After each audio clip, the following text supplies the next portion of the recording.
Heureuse de vous retrouver dans ce 19h30. Mesdames et messieurs, bonsoir et voici les titres. Dans le département de la Liborie a démarré une tournée nationale de suivi appui conseil pour la réussite de la phase de production du coton. Nous vous en parlons dans cette édition. Pulvérisation. Quelles sont les dispositions nécessaires à prendre pour la réussir? Nous sommes intéressés à la question. Vous suivrez les détails dans un instant.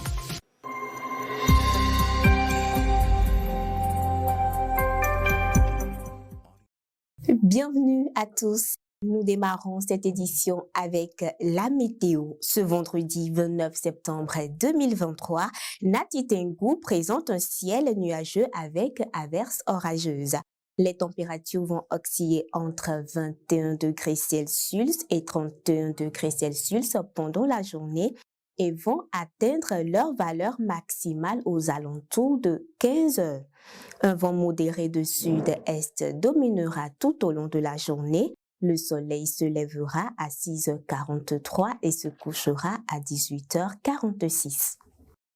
Aujourd'hui, 29 septembre 2023, c'est la journée internationale de sensibilisation aux pertes et gaspillages de nourriture. Cette journée de sensibilisation est une journée décrétée par l'ONU pour sensibiliser l'opinion internationale aux gâchis alimentaires colossaux observés dans le monde. Environ 14% de la nourriture mondiale, soit 400 milliards de dollars par an, est perdue, tandis que 17% supplémentaires, soit environ 931 millions de tonnes d'aliments, sont gaspillés par les détaillants et les consommateurs. Les ménages sont en grande partie responsables de ce gaspillage. Cette journée soutenue par l'Organisation des Nations Unies pour l'alimentation et l'agriculture FAO se fixe comme objectif de lancer des actions pour réduire les gaspillages. Au nord du Bénin, la cherté de l'oignon se fait toujours constater. Cela affecte l'activité de certaines femmes commerçantes. Elles tentent d'expliquer les raisons qui sous-tendent cette cherté. Depuis déjà quelques jours, le prix de l'oignon dans les marchés a connu une augmentation. Au marché de Guéma dans la ville de Parakou, pour certaines commerçantes, plusieurs raisons expliquent ce phénomène lié à la hausse du prix de ce légume. Il y a des oignons différents. Exemple, ça là, on appelle ça galbi. Et il y a son temps. Quand son temps vient, ça finit. Et il y a un, c'est rouge. Et il y a un, c'est Agadez. Donc, on est en train d'aller au temps d'Agadez. Et ça là, ça commence par finir. Là-bas au Niger, c'est vrai, ils ont fermé les frontières. Maintenant, ça ne concerne pas l'oignon. Peut-être, comme c'est fermé, ils ont augmenté de prix. Parce qu'ils ont déjà trop de manquants. On a appris que l'oignon de là-bas, ça a tellement gâté. Vous voyez? Maintenant, quand ils nous amènent ça pour vouloir s'en sortir, peut-être c'est en ça, ils augmentent le prix. Cette fois-ci, on ne sait pas.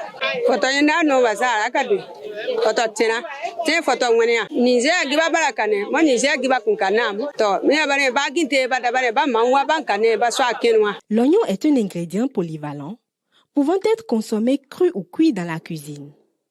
Voilà pourquoi pour Dame Foulera, vendeuse de wassa-wassa au quartier Pépier à Parakou, il n'est point envisageable de servir ses clients sans y avoir ajouté de l'oignon. Malgré sa cherté, les clients en réclament. Si tu n'es pas accepté oignon là, les clients n'acceptent pas wassa-wassa là. On dit c'est oignon qui est vendu de wassa-wassa. Donc, comment on va faire? Tira si ibade. C'est gana kwa masuru kaka mesdames. Kafano feri. Almasa maduko ka imaduka bongi tena. Masuru. Si tu fais le tas de 200, on dit 300, ils vont nous dire 125.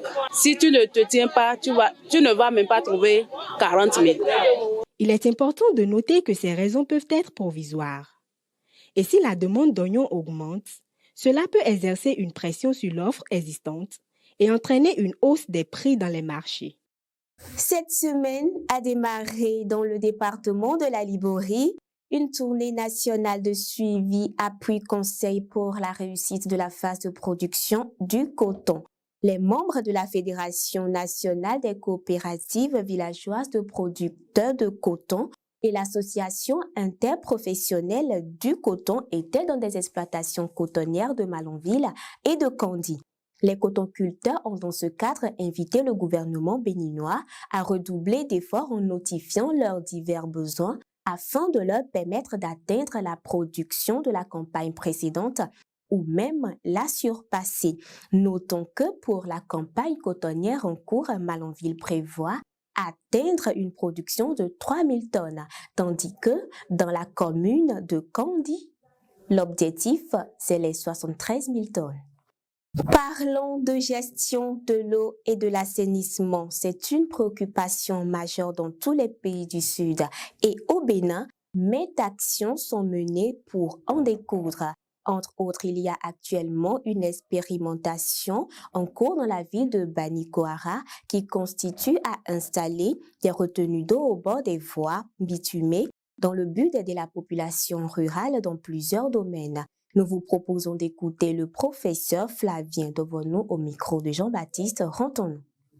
Je vais partager avec vous une expérience qu'on est en train de faire actuellement, qui est une expérience pilote et qui, à mon avis, doit pouvoir faire école. Souvent, les gens disent les carottes, les choux, les poissons viennent du Burkina. Et pourtant, le Bénin est beaucoup plus arrosé que le Burkina. Par quelle politique, par quelle stratégie que nous en arrivons là?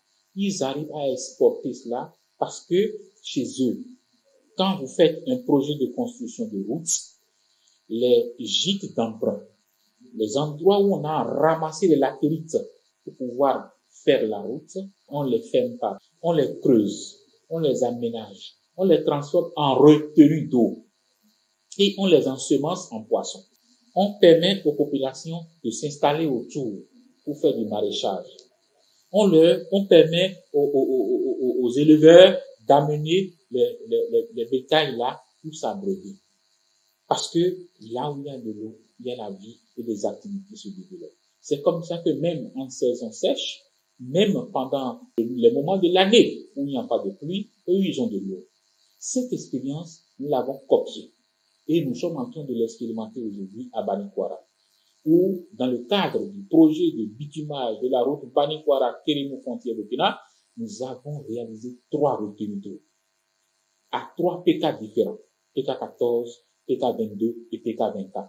Vous pouvez aller vérifier. Et ces retenues d'eau ont été aménagées pour retenir, garder un grand volume d'eau qui va servir pour les bétails pour le moment, pour que ces bétails n'aillent pas perturber le parc W. Parce que c'est une zone tampon où des animaux ne doivent pas entrer en dégradation dans le parc. Donc, ces retenues d'eau que nous avons aménagées, que l'entreprise a aménagées, que la mission de contrôle a veillé, et ça a été fait, on a mis sur pied un comité de gestion de ces retenues d'eau. Et on leur a dit, si vous êtes bien organisé, si vous êtes bien structuré, chaque tête de bétail de bœuf qui vient boire de l'eau paye 50 francs. Si quelqu'un amène 100 bœufs, ça fait 50 francs fois 100. Et Dieu seul sait le nombre de bœufs qu'il y a dans la localité. Avec cet argent, vous pouvez développer d'autres activités génératrices de revenus. Avec cet argent, les femmes peuvent s'organiser pour commencer par faire le maraîchage dans la zone, parce que l'eau est là. Mais l'eau qui est là, vous pouvez ensemencer avec des poissons qui vont rester là, se développer et vous allez vendre. C'est une expérience. Et je souhaite vraiment que la mairie de Banikoara, par exemple, accompagne cette expérience-là pour que demain, dans tous nos projets de construction de routes au Bénin, on puisse mettre l'accent sur le fait que les retenues d'eau doivent se faire partout. Je l'annonçais en début de cette édition, la pulvérisation est l'une des opérations culturelles les plus délicates. Certaines dispositions sont nécessaires à prendre pour la réussir. Vanessa Zonou et Séraphin Routigandé nous donnent plus de précisions dans cet élément. La pulvérisation est l'une des étapes clés de la chaîne de production agricole. Pour la réaliser, il est essentiel de disposer du matériel adéquat. La première chose, avant toute pulvérisation, vérifier son appareil.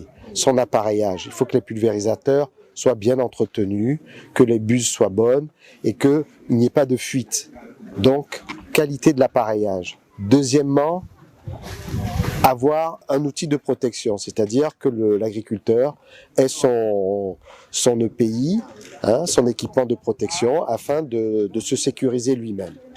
Et enfin, troisièmement, appliquer la bonne dose de produits sur une surface donnée. La phase de pulvérisation présente de nombreux avantages, même s'il est nécessaire d'éviter certaines pratiques inutiles.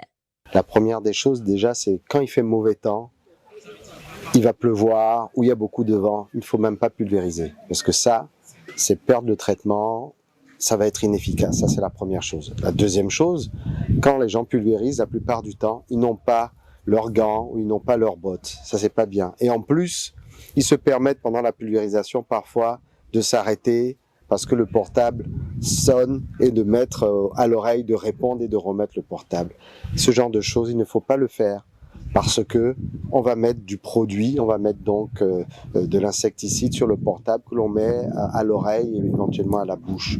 Donc c'est des précautions à prendre. De meilleurs rendements sont obtenus lorsque toutes les conditions requises sont respectées. En Algérie, selon l'APS Algérie Presse Service, le ministère de la Santé a organisé ce mardi 26 septembre 2023 à l'Institut Pasteur Adélie Brahim une rencontre à l'occasion de la Journée mondiale de prévention et de lutte contre la rage. Une journée célébrée cette année sous le slogan « Ensemble pour éliminer la rage d'ici 2030 ». Il s'agit d'une journée dédiée à la mobilisation de toutes les parties concernées pour sensibiliser le grand public à la prévention de cette maladie et de ses risques.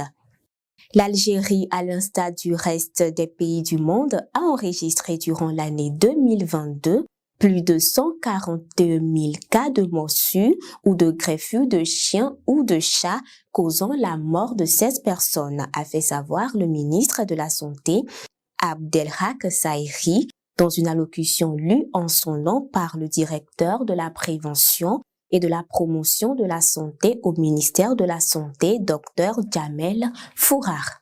Ainsi prend fin cette édition. Bonsoir chez vous.